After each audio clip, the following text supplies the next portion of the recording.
my name is Devin Taylor, and this is for Project 7 Storyboarding an App.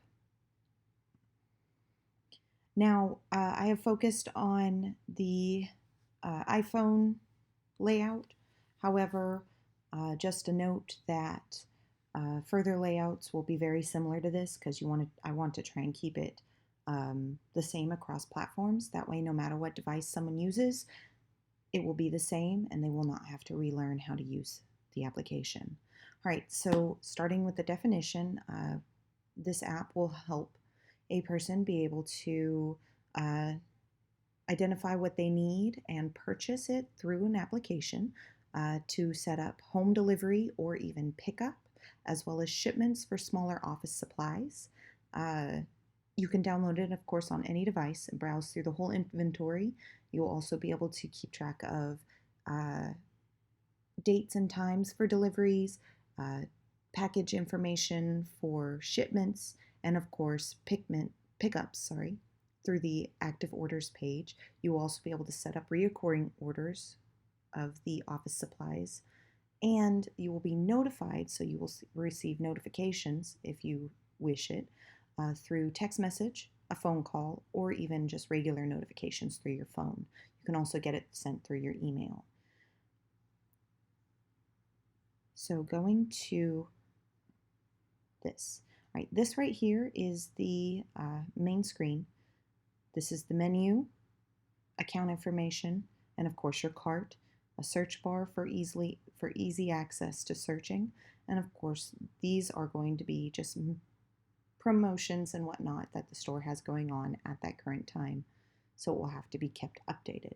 Your submenu has basic things, so access to the active order page, the inventory, support, which will have a contact us link, as well as being able to look for a store, and then of course your own account information. So I have used, starting with Miss Jillian. Jillian is a stay-at-home mom. She wants to be able to do everything from her phone, so she does not have to leave her house because she has twin boys, and that is enough. So let's say she wants to search for something, so she can either type it into the search bar or hit the inventory. It will pop up with the search term used, which you can also edit at any time. This is the filter button here. It will not pop out unless it is tapped. And then of course you will have your list of items that based on the search term you put in, with the name, the price, and then a short description, whereas if you click on it, it will pop up with a more elaborate description similar to this. Oops, I'm sorry. I'm a little... Here we go. All right. Once the filter is hit, you can then go even further in. Types, so the main 3 types that the store offers. Prices, and of course the style. The style depends on the type of item you're searching for. And then once you're done with style, if you scroll further down, you'll be able to see colors, etc., for even more in-depth filtering. The stars next to the items actually represent favorites. So if you see something that you would like to purchase but you don't have the money for, or you're just not sure if you want it yet, you can put a star next to it and then look it up later with your favorites and then be able to purchase it then if you so choose. If you hit the little account icon or even go through it through the main menu, you will come to your own personal account. In this case, it is Jillian. The picture is only there if you connect with Facebook or Twitter. That way you can share any special deals that you see or share the app in general, because media is very important for marketing, and this is a great way to get other people to join. It will have her email in case she wants to receive notifications that way, phone number as well, so that way the store can get hold of her, her address if she has things regularly delivered or shipped, and then of course her saved payment methods. Now she can add or change any of this just by hitting the little edit button, and then PayPal will also be available through as a saved payment method, And Google Pay and Apple Pay are not listed here. Those will actually be buttons on the checkout screen. All right. So once an order has been placed, oops, wrong one. Here we are. Once an order has been placed, it will go into the cart, in which case you can see the number of items for each. Again, name, price, and a very short description with a picture. You can remove each item. You can either continue shopping or check out. Now the checkout actually starts the checkout process. There's also suggested items. They're kind of cut off because you have to scroll down a little bit farther to see more, that are similar to the items that are in the cart, and this will allow further customization for the app depending on the person using it.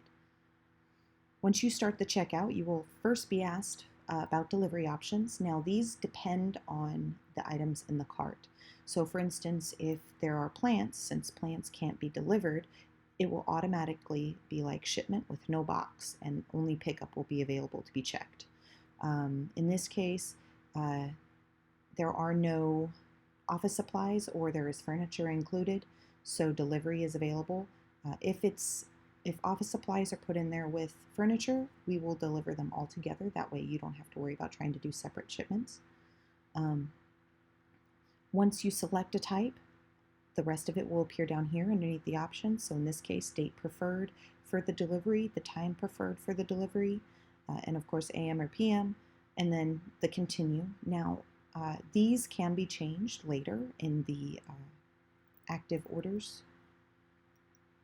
tab, so that way you can change them whenever it suits you. When you hit continue, it takes you to the payment options.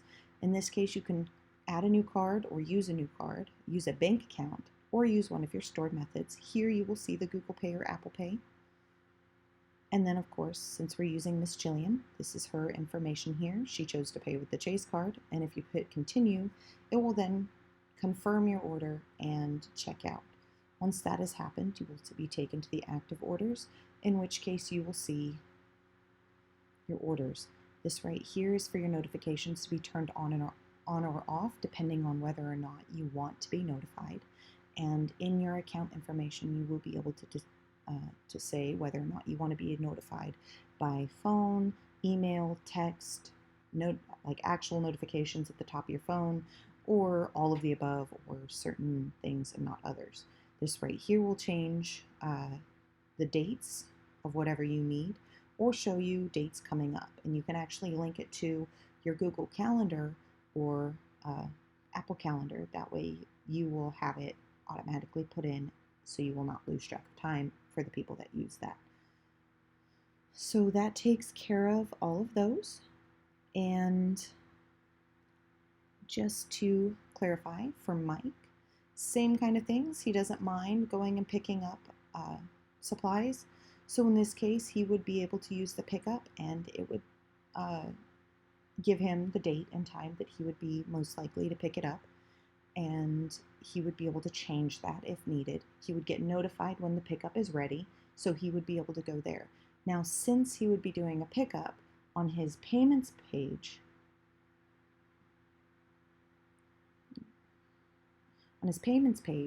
here, there would also be an option of cash or at store. Well, so that way they would know whether or not to expect cash from him or some sort of payment when he received at the store, when he got to the store. Now, of course, you could just put at store here. That way, no one would have to worry about it. So, and he could pay with whatever kind of payment method he wanted. And that is the end. Thank you so much for listening, and have a good night.